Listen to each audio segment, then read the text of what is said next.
Hello, this is Kate, and today I'm going to be doing a special reading. So instead of doing my usual weekly tarot card reading, I'm going to be doing a annual reading, so a yearly forecast for the year ahead.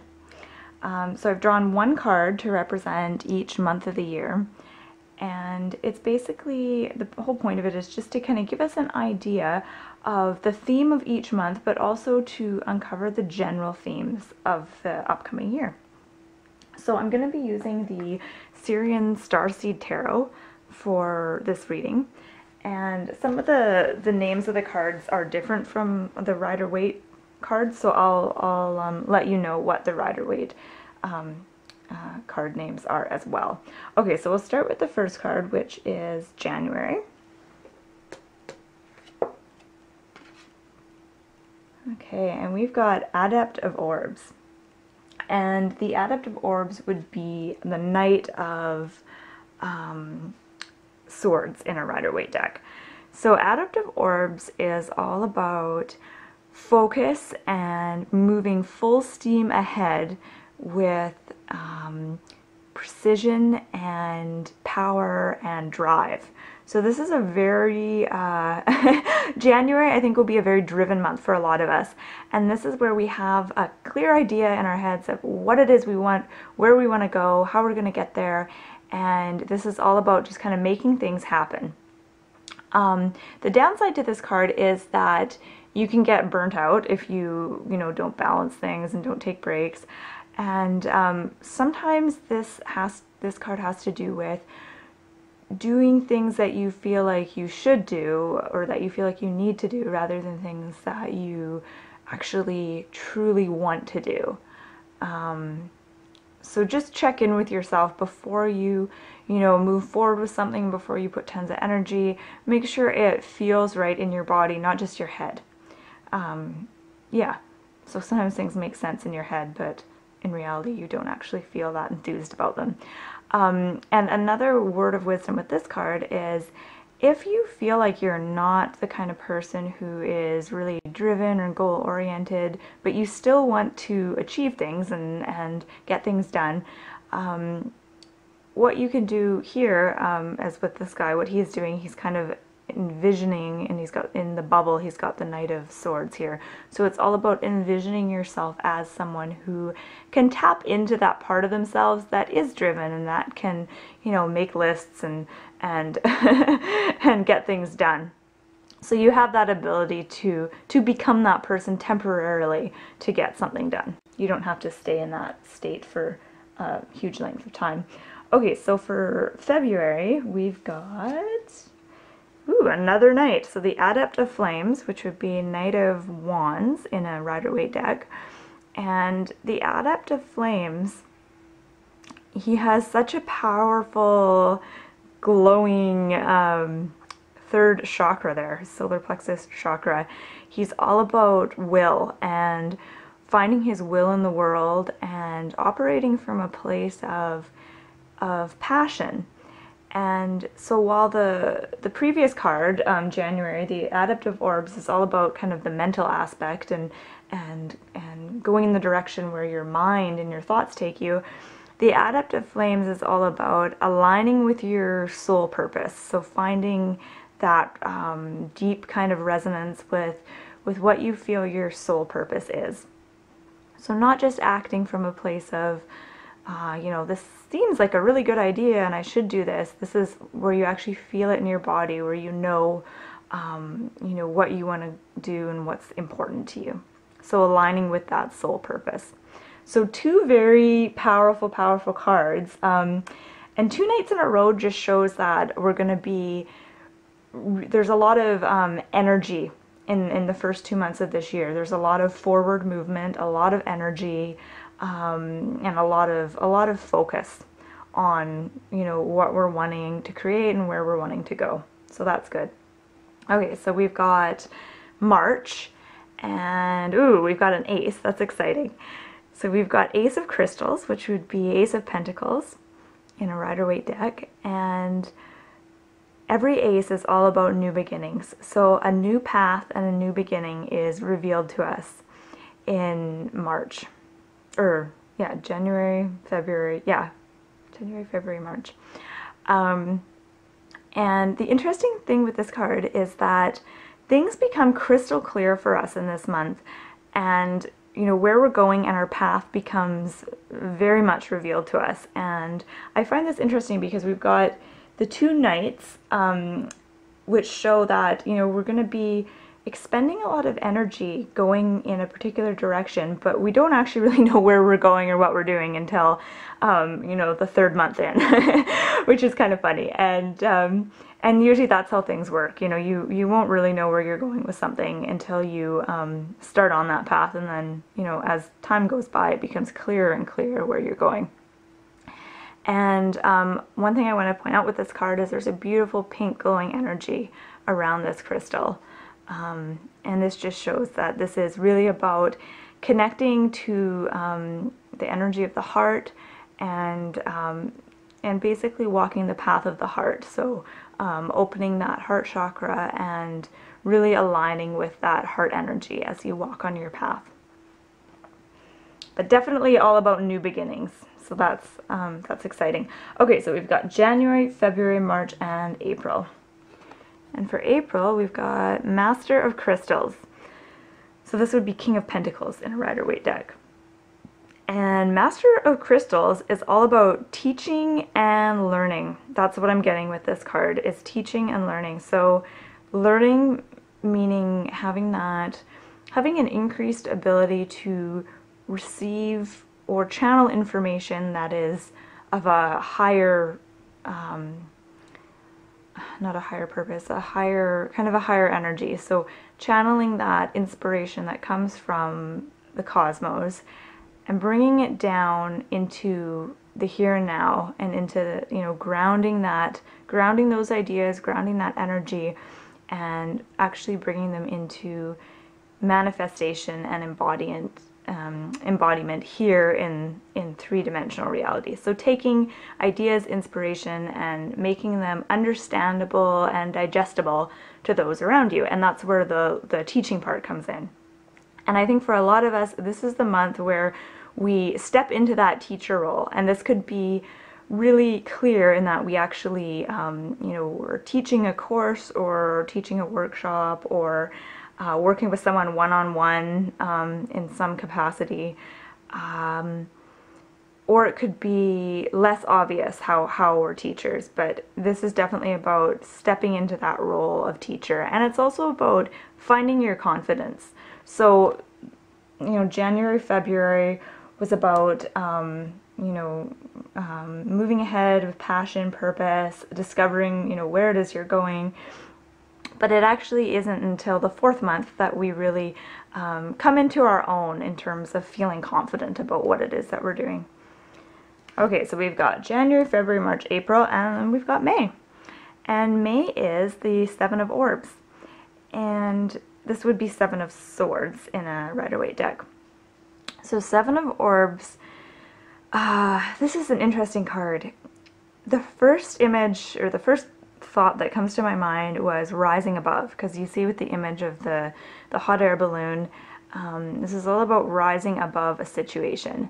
And Seven of Orbs, I get the feeling like someone in your life is going to do something that you feel is kind of unsavory. Like they do something that's kind of, you feel betrayed by them, and you feel like this person wasn't totally honest or forthcoming.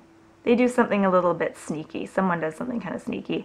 And the challenge with this card is that it's so easy, to point the finger and judge that person. But the real value with this situation comes in transcending it and looking for ways to actually relate to this person and to understand their point of view. And the key here is that this person doesn't feel or didn't feel accepted or part of the group. So they didn't feel like they were a valued member of whatever that group or family is. And that this has caused them to kind of act out in a dishonest way.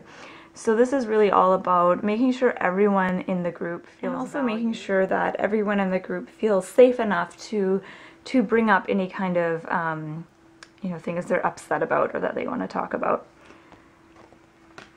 Okay, so for the 6th month, we've got January, February, March, April, May, and June. Okay, so for June, we've got the Chariot, and wow, the Chariot is such a powerful card. It's all about really moving forward, getting things done. Things are shifting with this card. So in June, there's going to be some changes and some shifts, and for the better. Things are really kind of unfolding for you. Things are moving faster. You might be doing some traveling in this month. You might be moving or switching jobs, but there's definitely big changes ahead. And yeah, this is just a really exciting time. So it's important to be grounded in the month of June, and just be really clear on, you know, where it is you want to go, and making sure that you take care of yourself in this month, because this is a really exciting, busy month. Okay, so July, we've got Seeker of Chalices. This one's really pretty. So this would be Page of Cups in a Rider-Waite deck. And I really get the sense like we're going to be exploring kind of a different part of ourselves. And all the cards leading up to this seem to be about, you know, going on a particular path and building confidence and all that kind of stuff, and getting clear on where we want to go. But this card is really about exploring the more emotional realms, and you know, exploring feeling and energy and stuff like that. And so this is a very I feel like all the other cards are kind of goal-oriented and focused, and this one is quite the opposite. This is about exploring your subconscious, exploring your dreams, and exploring your kind of creative, artsy side. And this is a very, it's just a really fun card. I guess that's the only word I can describe. This is about exploring. So you kind of stop, you take a breath, and you're kind of moving into a different way of being and a different way of interacting with people than you have in the past. So interacting on more of an emotional level.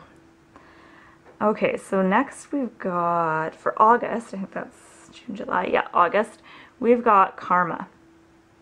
And this would be Judgment in a Rider-Waite deck. So with Karma, what I'm getting here is that past lives are going to play a big role for us in the month of August.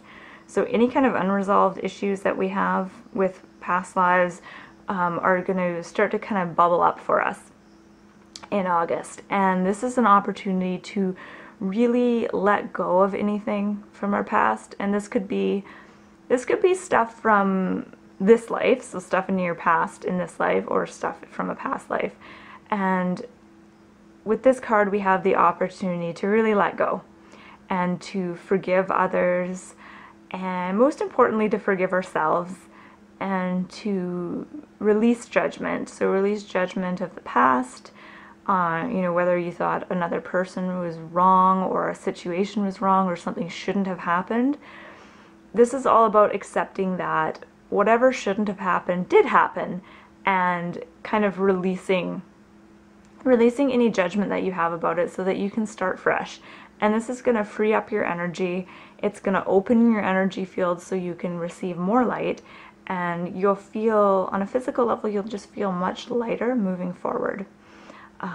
So yeah, so this is all about those old patterns, old things from the past, and just letting go. So a very beautiful card, but it could be an emotional month as well. And it's interesting that we've got the Seeker of Chalices right before that card. So once you kind of explore that more emotional realm, that's when some of your past life stuff is going to come up. Okay, so September, we've got 6 of Crystals, and so that would be 6 of Pentacles in a Rider-Waite deck. And this is all about helping and being helped, prosperity, consciousness, and balance. Those are the four themes of this card. So a lot of stuff going on in the month of September. Someone's going to ask for help, and you want to make sure that giving help to that person is going to empower them. So if you feel like helping that person and doing what they've asked is going to disempower them and make them feel less than, don't do it. Only help if that is going to actually empower that person. And you might also need help yourself in that month. And I see this as needing help in the form of advice and seeking grounded advice from someone who's trusted. And then with the whole balance theme, you want to be able to balance the, the help and advice that you give to others with the help and advice that you ask for and that you accept from others. So just balancing that out and realizing that, no one is an expert here. We're all, seekers on our path, and we're all learning.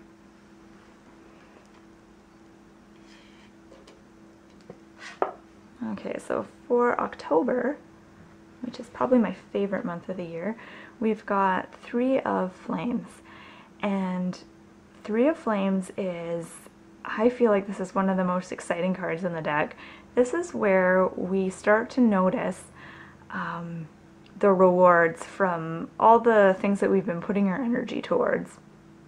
So you've been putting your energy towards things, you've been doing things, you've been acting in the world, and now here's where you're going to reap the benefits of those actions, and you're going to start to experience some rewards.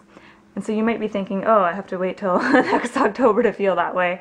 But this is where you're really going to start to shine, and you're going to start to feel much more in line with the universe, I guess. That's the best word I can come up with. You're going to start to feel like the stars are lining up for you, and things that are happening are, happening for a reason, and you're really making your way in the world. So that's what the Three of Flames is all about. This is a really good card to get if you're in business or you have your own business. This is where you're really going to start to see some tangible success in your business. And next we've got December. Or no, December? November. Okay, so November we've got Eight of Crystals, and this would be Eight of Pentacles in a Rider-Waite deck, and this is all about hard work and putting in, the time and the energy to create what it is you're wanting to create. And this is hard work that is enjoyable. It's not, pointless work. You'll feel like you're getting somewhere with it. But this is just all about kind of buckling down, putting your nose to the grindstone, and working towards whatever it is that you're working towards. And then for our last card, December, we've got Seven of Flames, so Seven of Wands. And Seven of Wands comes only after we've achieved success and we feel like, we've achieved a certain level of success, and now we're starting to worry that we're going to lose it or that we're going to, take a wrong step. And so the Seven of Flames comes to us at the end of the year to remind us to relax, take a breath, and remember to celebrate how far you've come, and celebrate, how you've grown, what you've done, what you've achieved, all the areas in your life where you've stepped outside of your comfort zone and taken a risk and done something daring. Now's the time to kind of recap and celebrate. Don't feel like you have to worry or get defensive about any of it. This is a time where your prosperity consciousness might get threatened. So you might feel like you're slipping back into that kind of poverty consciousness and worried about what might happen. And so the Seven of Flames comes to just remind you to dance with, dance with things. Don't worry about it. Don't stress. That's totally not what you need to do here. Okay, so that's been your year-long reading. And thank you so much for joining me, and I hope you have a wonderful, wonderful year in 2013. It looks like there's a lot of exciting things coming up for us, and I want to wish everyone best of luck.